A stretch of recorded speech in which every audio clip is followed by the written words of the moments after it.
Hola, buenas tardes. Acá habla Álvaro Gramarenko, director de marketing de la empresa Latella Medical.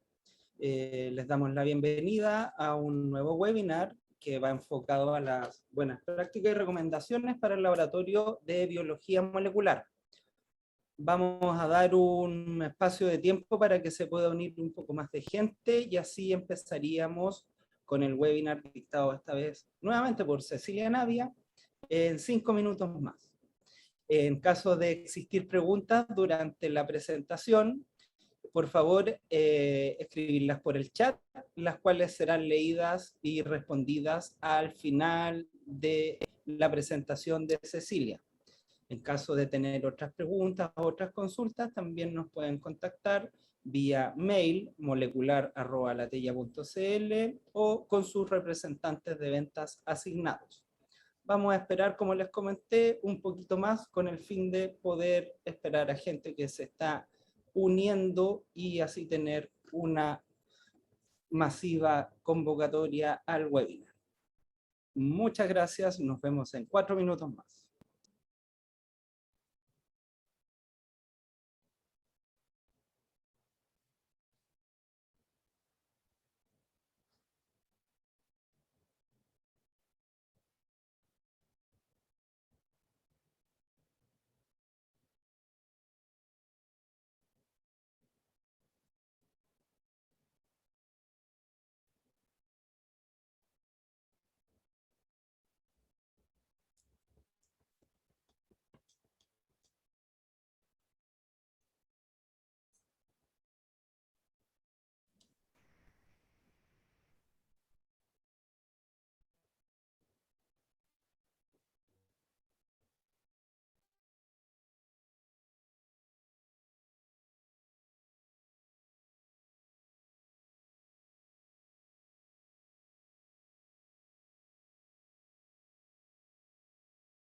Excelente. Siendo ya las 4 o 5 de la tarde, hemos dado un tiempo prudente para dar inicio al webinar que va a ser dictado por tecnólogo médico de profesión, Cecilia Navia, que es especialista de productos de Latella Medical. El título de este webinar apunta a recomendaciones para el laboratorio de biología molecular. Así que como les comenté hace un rato, para los que no estaban, por favor, en caso de tener consultas, preguntas, hacerlas mediante el chat para poder estas ser respondidas al final del webinar. En caso de necesitar algún contacto de otra forma o que nosotros vayamos directamente con ustedes, por favor poder escribirnos a molecular@alatella.cl o dirigirse a su representante de venta asignado. Dicho esto, le doy el paso a Cecilia, por favor, para que empiece con lo que nos tiene preparados para esta tarde. Muchas gracias. Les pido, por favor, tener los micrófonos apagados en caso de que no sea así, ya que podría haber interrupciones dentro del webinar y no queremos que eso suceda. Dale, Cecilia. Ok, gracias Álvaro. Hola, buenas tardes, muchas gracias por asistir a este nuevo webinar. Muy bienvenidos. Como dice Álvaro, vamos a hablar en esta oportunidad de recomendaciones para el laboratorio de biología molecular. ¿Ya? Si bien es cierto, yo creo que la mayoría de ustedes tiene una amplia experiencia en el trabajo en este tipo de laboratorio, saben las cosas que pueden hacer y las cosas que no se deben hacer, y quiero que tomen esta charla como una ayuda para el trabajo diario del laboratorio. ¿Ya? Entonces aquí les voy a presentar cosas que les pueden servir para el trabajo diario, para, por ejemplo, pueden ver el tema de los unificar criterios o de estandarizar procesos, quizás para la gente nueva que está incorporándose al laboratorio o para los que están implementando un área de biología molecular en el laboratorio. Entonces, esa es la idea de poder ser un aporte en ese sentido para ustedes, ¿ya? Entonces, ¿qué temas vamos a tratar? Vamos a ver lo que es la fuente de contaminación en el laboratorio, las recomendaciones de trabajo, el sistema de calidad y los errores comunes, sus posibles causas y soluciones. La mayoría de la gente del laboratorio va a saber responder esta pregunta: ¿cuál es el mayor temor para el personal de biología molecular? Y es la contaminación de las reacciones de PCR, que pueden llevarnos a resultados falsos positivos y eventualmente a una pérdida de la credibilidad del laboratorio. Por eso es súper importante disminuir al máximo el riesgo de la contaminación. ¿Cómo se produce una contaminación? Bueno, como ustedes saben, las principales fuentes son las muestras, ¿cierto? Los templados o diluidos, que son después de la extracción de ácidos nucleicos, los aplicones o productos de PCR en el área de amplificación.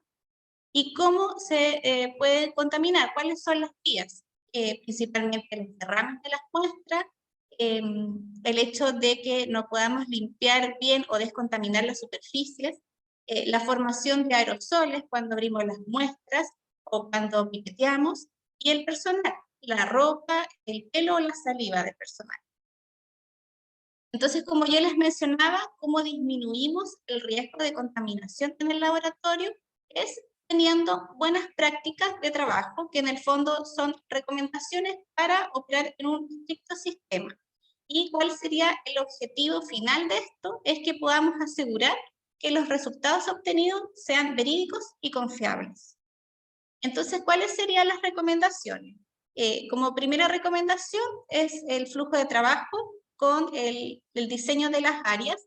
Como segunda recomendación son las buenas prácticas de trabajo, y como tercera recomendación el sistema de control de calidad interno y externo. Con respecto al flujo de trabajo, tenemos que hay dos tipos de laboratorios. Los laboratorios que son de alto flujo, en donde generalmente usen una plataforma automatizada para realizar la extracción y la preparación de la mezcla de PCR, y en este tipo de laboratorio no necesitamos tener áreas tan delimitadas, ¿ya? Y hay otro tipo de laboratorio que es de medio o bajo flujo, en donde vamos a tener un sistema semiautomatizado con un equipo de extracción, por ejemplo, pero la preparación de la mezcla de PCR se hace en forma manual. Entonces, en este caso, aquí necesitamos tener las áreas completamente delimitadas. Y según las recomendaciones del ISP, las áreas que tienen que estar delimitadas sería la área de preparación de reactivos, que sería un área limpia, donde se recomienda una ligera presión positiva para que el aire salga, área de preparación de muestras y área de PCR, que son consideradas áreas sucias y las cuales también se recomienda tener una ligera presión negativa para que el aire entre. Obviamente, el flujo de trabajo en este caso tiene que ser unidireccional. ¿Ya? Con respecto a la segunda recomendación de las buenas prácticas, de cómo organizarse en las áreas y la forma de trabajar, aquí ustedes deben saber que la palabra clave de esto es la exclusividad, porque en el fondo, en todas las áreas tiene que haber un uso exclusivo de insumos como los tubos, las puntas, elementos de protección personal, lo que es principalmente los guantes y letera, y también del equipamiento en cada área, como lo es centrífugas o vórtices, ¿ya? Ahora, ¿cómo evitamos la formación de aerosoles? Aquí en este caso la recomendación es realizar una centrifugación breve a los tubos y también usar puntas con filtro para evitar contaminar la pipeta, ¿ya? Ahora, en cuanto a evitar la degradación de ácidos nucleicos, tenemos que lo principal aquí es usar insumos libres de nucleasas y también usar guantes en todo momento, ¿ya? Aunque solamente sea para revisar los reactivos, se recomienda siempre usar guantes. En cuanto a la inhibición de la PCR, sabemos que hay sustancias inhibitorias que son propiamente tal de las muestras, como los polisacáridos en muestras de heces, o urea en el caso de orina, pero también hay sustancias inhibitorias propiamente del laboratorio, ¿ya? Y se ha comprobado que el talco, por ejemplo, es una de ellas, entonces por eso también la recomendación aquí es usar guantes sin talco en todos los procesos, ¿ya? Y también la última recomendación es la degradación de contaminantes, de productos de PCR contaminantes, entonces lo que se recomienda aquí es el uso de kit de UNG con UNG incluida. Entonces, esta enzima en el fondo va a ser una degradación enzimática de los productos de PCR que van a estar con DUETP. Entonces, para una siguiente PCR, la UNG va a degradar a estos productos. En cuanto a la limpieza y descontaminación, bueno, ustedes todos saben, el etanol al 70% es el uso de uso diario para todo tipo de superficie y tiene un alto poder germicida. En el caso de la luz UV, aquí este generalmente se usa para los gabinetes de bioseguridad o las campanas de PCR, ¿ya? Según los estudios que se han hecho para determinar la eficacia de la degradación de ácidos nucleicos, lo que se recomienda es un tiempo de acción mínimo de 30 minutos, ¿ya? En el caso del cloro, puede ser al 0,5%, al 1%, también se recomienda de uso diario, y en el caso también de contaminación. El cloro es uno de los componentes como más potentes a la hora de descontaminar, ¿ya? Aquí hay que tener una consideración súper importante, y es que el tiempo de acción biocida del cloro diluido es de 24 horas. Por lo tanto, siempre hay que prepararlo en el momento de usar o prepararlo diariamente, ¿ya? Y también tenemos reactivos que son comerciales, que están especializados para descontaminar, como es el DNA-Whey o RNase-Whey, que también sirve para todo tipo de superficie y en general se usa para descontaminar, ¿ya? Y según estudios que se han hecho para determinar la eficacia, lo que se recomienda es dejarlo un tiempo de acción de 10 minutos. En el caso del sistema de control de calidad, tenemos que, en biología molecular, tenemos que controlar todos los procesos, ¿ya? Y lo que se indica para PCR cualitativas es un control positivo y un control negativo. Y en el caso de PCR cuantitativas, 2 controles positivos de diferente concentración, alta o baja, y un control negativo. ¿Ya? Aquí los controles que sí o sí tienen que estar en las corridas de PCR es el control interno, que es una secuencia target diferente a la secuencia en estudio, y puede ser un control endógeno, que se refiere a genes housekeeping, que están propios de la muestra, puede ser RNasa P o beta-globina, o un control interno exógeno, que son plásmidos que se agregan en el proceso de extracción. ¿Y qué es lo que voy a conseguir con esto? Es chequear la presencia de inhibidores, ¿ya? Si es un control endógeno, lo voy a hacer desde la calidad de la muestra, extracción y PCR, o si es exógeno, desde extracción y PCR. Y el resultado tiene que dar positivo dentro de los rangos que indica el fabricante, ¿ya? El control negativo o control sin templado, NTC, por sus siglas en inglés, es agua libre de nucleasa en vez de templado. Y aquí en este caso vamos a chequear la manipulación por parte del operador desde la PCR. Obviamente tiene que dar un resultado negativo.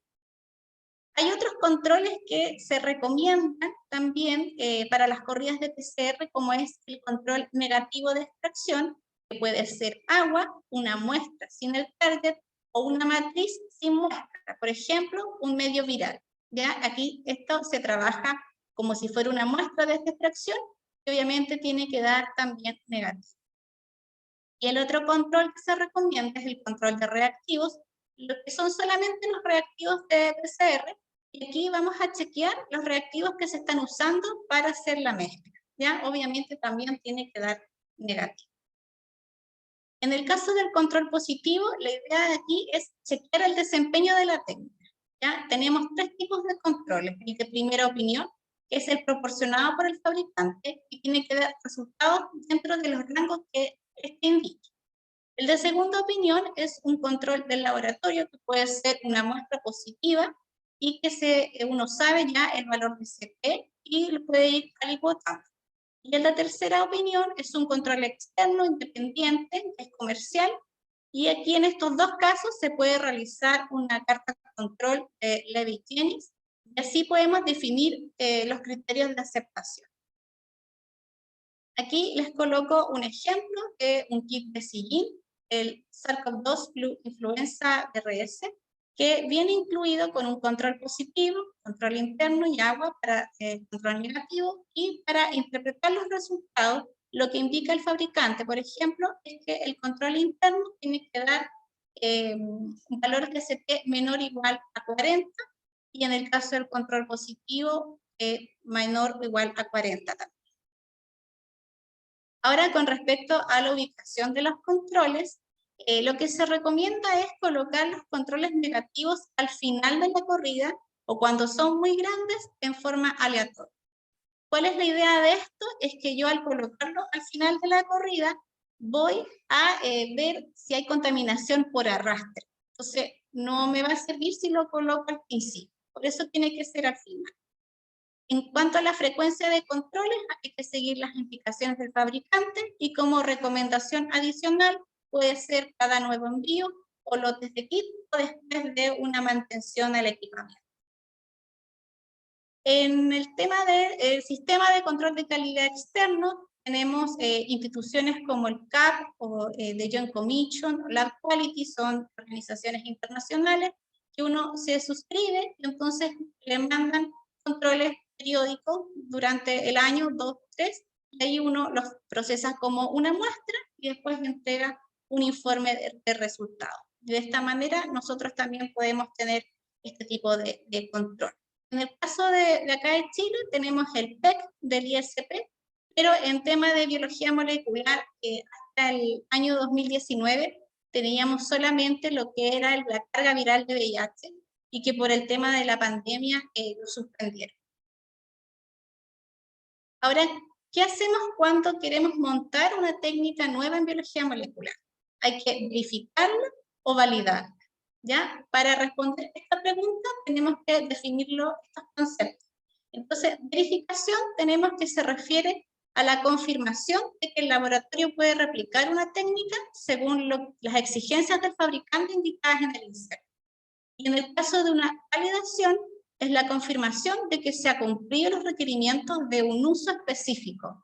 Por ejemplo, cuando se modifica el método originalmente validado o se cambian las condiciones del uso previsto. Hay dos tipos de kits comerciales. Los RUO, que son solo para investigación y no están validados para el uso diagnóstico. En este caso, estos kits necesitan de una validación por parte del laboratorio. Y los kits IVD, que son kits validados para diagnóstico clínico por agencias reguladoras como FDA de Estados Unidos, CE de Unión Europea, Anvisa de Brasil, entre otros. En este caso, estos kits no necesitan validación, solo se recomienda una verificación. Y como ustedes ya saben, es muy reconocible estos símbolos en todos los kits, como se muestra aquí en esta imagen. Ahora, ¿cómo realizamos el estudio de verificación? Es un estudio comparativo, ¿cierto? Con un método de referencia o gold estándar, y el tamaño de las muestras depende de varios factores. ¿Ya? Depende de la técnica que se va a usar, de la prevalencia de ese patógeno en particular. Hay fórmulas incluso para poder calcular el tamaño de muestras correcto, pero lo que se recomienda en general son 20 muestras, 10 positivas y 10 negativas, ¿ya? ¿Y qué parámetros son los que se evalúan? En general es sensibilidad y especificidad diagnóstica, valor predictivo positivo y negativo, veracidad, que es el coeficiente de correlación entre el método, entre los dos métodos, digo, y la precisión, que es el estudio de reproducibilidad para calcular el porcentaje de coeficiente de variación. En el caso de un estudio de validación, obviamente se requiere un tamaño muestral mayor, y aparte de los parámetros que se evalúan en la verificación, aquí también agregamos lo que es la sensibilidad analítica o el límite de detección de la técnica, especificidad analítica que se refiere a las sustancias interferentes y el estudio de linealidad. Aquí tenemos un ejemplo de lo que es la validación de la técnica de PCR de SARS-CoV-2 en saliva. Entonces, según la recomendación del ISP, tenemos que según el criterio de FDA, lo que piden son 30 muestras positivas y 30 muestras negativas. ¿Ya? Y el criterio de aceptabilidad de la validación es que la sensibilidad diagnóstica sea mayor o igual a 90 y la especificidad diagnóstica sea mayor o igual a 95. Y en el caso de que un laboratorio quiera verificar esta técnica que ya está validada, el criterio de aceptabilidad es que la sensibilidad y la especificidad reportada sea mayor o igual al intervalo inferior de la validación. O sea, si mi sensibilidad es de 87 a 92, la sensibilidad de la verificación tiene que ser 87. Ahora con el último tópico de nuestra charla, de los errores comunes en biología molecular, tenemos que las fuentes de error, como ustedes ya saben, se dividen en las 3 fases del procesamiento de una muestra en el laboratorio, lo que es la fase preanalítica, que se refiere propiamente tal a la muestra, a la analítica, el desempeño de la técnica, y la posanalítica, el del informe de resultados. En cuanto a la fase preanalítica, tenemos aquí un ejemplo de SARS-CoV-2, en donde es súper importante el momento en que se toma la muestra. Porque si yo le tomo una muestra a un paciente que tuvo contacto con un caso positivo hace un día o 2 días atrás, lo más probable es que tenga un resultado falso negativo. Entonces, en este sentido es súper importante el momento en que se toma la muestra y también el transporte, ya que, por ejemplo, en este caso, si es RNA, tenemos que mantener la cadena de frío y también considerar un buen almacenamiento dentro del laboratorio. En la parte de la fase analítica, principalmente el problema en biología molecular es que haya una amplificación insatisfactoria. Y aquí las causas, por ejemplo, pueden ser que haya muchos ciclos de descongelamiento y congelamiento de reactivos, una mala homogeneización de estos, a temperar los reactivos a una temperatura mayor, por ejemplo, que la tempere por las manos, el uso de insumos no validados por la técnica o que el personal no tenga una capacitación suficiente. ¿Cuál sería la solución en este caso? Si yo tengo una técnica que voy a procesar pocas muestras, la recomendación aquí es alicuotar los reactivos, ¿ya? Tener la precaución de vortexear y centrifugarlos antes de usar, atemperarlos a 4 grados, y capacitar a todo el personal de biología molecular por parte del proveedor o del distribuidor. Ahora, en más específico, ¿qué errores nos podemos encontrar? Por ejemplo, cuando no hay señal en toda la corriente. Aquí las causas, como primera pregunta, puede parecer un poco básica, pero ha sucedido que sí cargué bien o no las tiras de tubo. Porque, por ejemplo, yo puedo colocar las tiras en el termociclador del lado izquierdo, pero en el software indico que están en el lado derecho, entonces obviamente no voy a tener curvas de amplificación al realizar el análisis, ¿cierto? Ahora, como causa así básica es también sí verificar si se realizó bien el máster, ¿ya? Ahora sí, ya con esas causas ya las descarté, lo que puedo ver es si configuré bien el perfil térmico o los canales de detección, o si los reactivos que usé estaban bien en la fecha de vencimiento. Entonces, como solución, ya descartando como las causas más comunes, digamos, es ver si la configuración del perfil térmico es la correcta o no. Y en este caso, si ese es el problema, la solución habría que repetir nomás la corrida, no tendremos otra opción. Ahora, en cuanto a si no hay señal en el control interno, ¿cuáles serían las principales causas? Aquí también la pregunta básica, ¿le agregué el control interno correctamente? Porque puede ser que el control interno esté mal almacenado, o que en este caso serían los controles internos exógenos, o que sea un control interno de otro equipo. Entonces me haya equivocado al cargar el control interno. ¿Ya? Si descarto esa primera causa, lo que ya uno podría pensar es si hay presencia de inhibidores en la muestra o una alta concentración de ácidos nucleicos en ella. También ver si se realizó una buena extracción de los ácidos nucleicos, y también nuestra pregunta es si se realizó bien el master mix, ¿ya? Y como solución, en el caso ya de descartar el hecho de que le agregué correctamente el control, es diluir la muestra 1 en 10 y repetir la extracción, o bien 1 en 2 a 1 en 5 el eluido, y repetir la PCR en caso de que haya presencia de inhibidores o una alta concentración de ácidos nucleicos. ¿Qué pasa si tengo falsos negativos o ausencia de señal en el control positivo? ¿Ya? Aquí las causas pueden ser nuevamente un problema en la preparación del mastering, o quizás una mala extracción de los ácidos nucleicos, o una degradación de RNA en el caso de que este sea el target, o quizás presencia de inhibidores o error al cargar el eluido. Aquí la solución, si la causa es la presencia de inhibidores, igualmente diluir la muestra, o ya si con eso no funciona, pedir nueva muestra. Y si fue un problema del control positivo, solamente que quizás no lo homogeneicé bien o no lo cargué bien, habría que revisar la corrida y, si todo anda correctamente, validar las muestras. Ahora, ¿qué pasa si hay falsos positivos o señal en el control negativo? Aquí, lamentablemente, la única causa es contaminación, ya sea del agua o de los reactivos. Y aquí la solución sería descontaminar las superficies, materiales y equipos con cloro o DNSAWAY, cambiar los reactivos para repetir el proceso, y eliminar los que se sospechen de contaminación.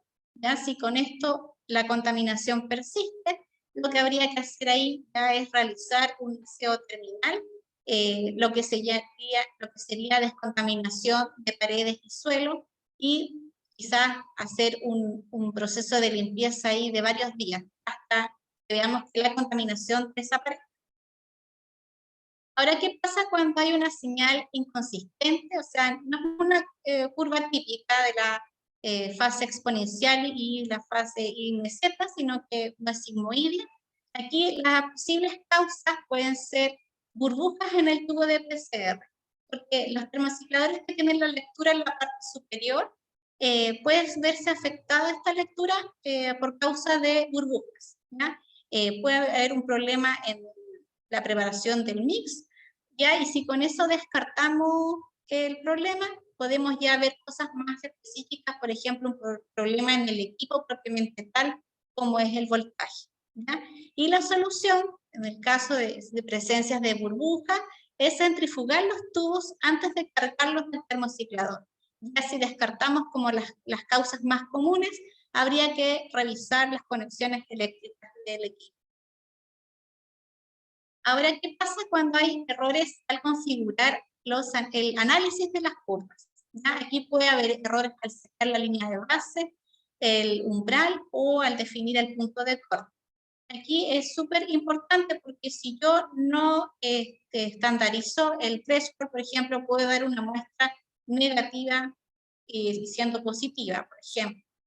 ¿Ya? Y como solución aquí hay que seguir las indicaciones del fabricante y contar con una capacitación del personal con respecto al kit que se está usando. Es súper importante igual usar equipos compatibles con el kit y estandarizar la configuración con todo el equipo de trabajo, cosa de que todos hagan exactamente lo mismo. Y otra solución también es poder usar un sistema automatizado de interpretación de resultados como es Sigyn Viewer. Para los que no conocen Sigyn Viewer, este es un software de interpretación que está asociado a los termocicladores CFX96 y en el cual me va a entregar curvas de amplificación, me entrega el resultado por colores, positivo rojo, negativo azul, amarillo es inválido, y además una tabla con los valores de CP y con una columna con la interpretación de los análisis. ¿Ya? Pero en el caso de Sigyn Viewer, para los usuarios de Sigyn Viewer, quizás esto les parezca más interesante, también hay errores. ¿Ya? Y cuando pasan estos errores, por ejemplo, un mensaje que puede aparecer es información de datos no coincidentes. Cuando aparece este mensaje es porque puede haber un problema entre el perfil térmico que se usó y la prueba que se seleccionó en Sigyn Viewer, o bien que haya un error en alguno de los casos del perfil, o que ya claramente el perfil térmico no es el que corresponde. ¿Ya? Ahora, otro mensaje que puede aparecer es la elección de fluoróforos incorrectos. En este caso es pues que puede ser una muestra o toda la placa no tenga todos los canales seleccionados. Entonces, ahí va a aparecer este tipo de error. Y el otro error que puede aparecer es cuando hay resultados aberrantes de los valores de CP, sobre todo del control interno. Por ejemplo, un valor de 1 o un valor de 2. Y esto pasa cuando no seleccionamos la opción No Baseline Subtraction antes de exportar a Sigyn Viewer. Con respecto a los errores de informe de resultados, podemos tener un error de IPO del resultado, de la ID del paciente, del root, etc. Y la solución aquí es tener la posibilidad de tener conexión al LIS para el traspaso automático de resultados. Súper importante también es la revisión de antecedentes clínicos del paciente antes de informar. Y también organizarse y unificar criterios por parte de todo el equipo para firmar los resultados, para que en el fondo todos firmen de la misma manera. Es súper aquí destacable que el profesional del laboratorio es el que realiza la validación final de la prueba, independiente de qué sistema estemos usando, automatizado o no automatizado. Entonces, como para finalizar, los puntos más importantes que hay que considerar es definir bien las áreas de trabajo, disminuir el riesgo de contaminación siguiendo un estricto sistema de trabajo, aplicar controles de calidad interno o externo y asesorarse con el proveedor o el distribuidor para capacitaciones y resolución de problemas. En este último punto, nosotros como Alateia Medical contamos con un servicio de asesoría para laboratorios de biología molecular que consta de 3 puntos principales. Asesoría en la implementación, lo que se refiere al diseño de las áreas de trabajo, asesoría en puesta en marcha con la instalación de equipos y capacitación de estos, además de capacitación de los kits a usar, y asesoría en verificaciones de las técnicas nuevas a montar, lo que se refiere a diseño de los experimentos y de los parámetros a evaluar. Como ustedes, la mayoría ya nos conocen, somos el equipo de especialistas de producto del área de diagnóstico molecular, y que junto con soporte técnico tenemos un servicio 24/7, y en el fondo la idea es tener un servicio de alta calidad para nuestros clientes. Bueno, eso es la charla de hoy, así que muchas gracias por su atención, y cualquier duda o consulta ahí podemos responder.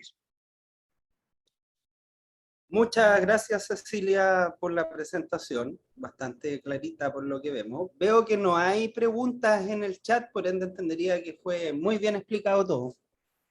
Así que, dicho eso, María López levantó la mano.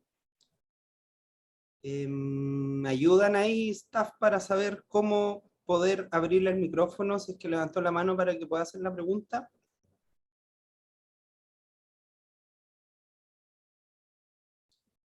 No tengo la lista, Andrea Muñoz. ¿Podría hacer la pregunta por el chat? Permitir, ¿cuál era?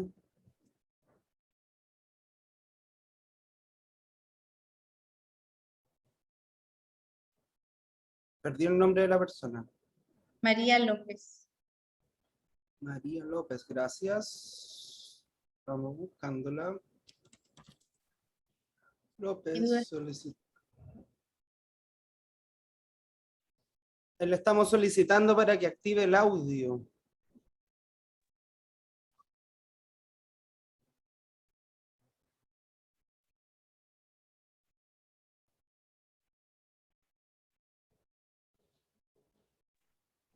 ¿Aló, me escuchan? ¿Sí? Sí, súper. Ya, es que tenía una duda que estaban hablando sobre diluir la muestra cuando daba inválido, y ahí me entró la duda cuando yo uso ese criterio, si es que puede haber sido mal cargada la muestra o hacer una restracción para ir más a la segura. Claro, ahí en el fondo hay que ir descartando cosas, y cuando ya descartaste, digamos, como errores más básicos, ahí la recomendación es repetir la extracción con la dilución de la muestra, 1:10, por ejemplo. Ya, no sé, en el caso de muestras de SARS-CoV-2, por ejemplo, una muestra muy mucosa, que al verla a simple vista, puede ser que al ser tan mucosa haya provocado que salga un resultado inválido. Ahí en ese caso, la recomendación es repetir desde la extracción diluyendo la muestra. Ah, ya, gracias. Yo en ese caso, cuando está muy mucosa, lo que hago es voltear un poquito más, por lo mismo, porque hay veces que es imposible sacar la Claro, muestra. sí, es verdad. ¿Y cuándo puedo determinar si es 1:10 o en 1:5? Lo que pasa es que 1:5 lo que se recomienda es para los diluidos en general. Para cuando uno quiere repetir solamente la PCR, por ejemplo, no sé, que tú hayas considerado que la causa del problema haya sido que se haya preparado mal el master mix, ahí en ese caso también puedes diluir desde la PCR. O que tenga una alta concentración de ácidos nucleicos. Listo, gracias. Gracias, María, por la pregunta. Entendería que estamos, ya que era la única pregunta que existía en la parte de preguntas y respuestas, no estaba en el chat, pido disculpas por eso. Y sería, los dejamos cordialmente invitados y atentos a las próximas invitaciones que vayamos haciendo mediante correo. Están haciendo una pregunta. Ángelo Viveros, consulta. Hola, buenas tardes. Considerando que el control de calidad y la sugerencia de graficar, ¿qué criterios utilizo para graficar? ¿CT? ¿Positivo o negativo? Hola, Ángelo. Es el valor de CT del control positivo. Ahí la recomendación es cuando se usa un control positivo de segunda opinión, que uno que en el fondo es preparado dentro del laboratorio, o un control externo. Entonces ahí lo que se grafica, por ejemplo, tú puedes hacer determinaciones durante 20 días y eso tú lo graficas en una carta control de Levin-Jennings y es el valor de ser, qué es lo que tú tienes que graficar. Y ahí después tienes que definir el criterio de aceptación, más o menos 2 desviaciones estándar o más o menos 3 desviaciones estándar. Excelente. Ya pues, pareciera ser que ahí ya estaríamos. De todas maneras, dentro de los próximos días les vamos a enviar una encuesta de satisfacción en relación a este webinar, de qué les pareció el tema, cómo fue planteado, y les vamos a consultar también de que si existen temas que les gustarían, que tocáramos nosotros para poder ahondar un poco más. Siempre haciendo nosotros como Alateia Medical representantes exclusivos de Sillín en Chile, con la plataforma de Point of Care de Credo, que también es un PCR en tiempo real, podemos dar las soluciones en relación a eso y llevarlo a ejemplos concretos que tienen en el día a día. Dicho esto, estamos dando ya por finalizada el evento, el webinar, así que agradezco mucho la participación y la exposición de Cecilia y a todos los participantes. Ahí veo muchas buenas vibras también por parte de Javier y de Ángelo, así que muchas gracias a todos. Los dejamos cordialmente invitados y atentos a sus correos en caso de que tengamos nuevos eventos, y durante, yo creo que mañana o pasado, estaríamos enviando esa encuesta de satisfacción. Muy buenas tardes, muchas gracias por su asistencia, que estén muy bien. Hasta luego.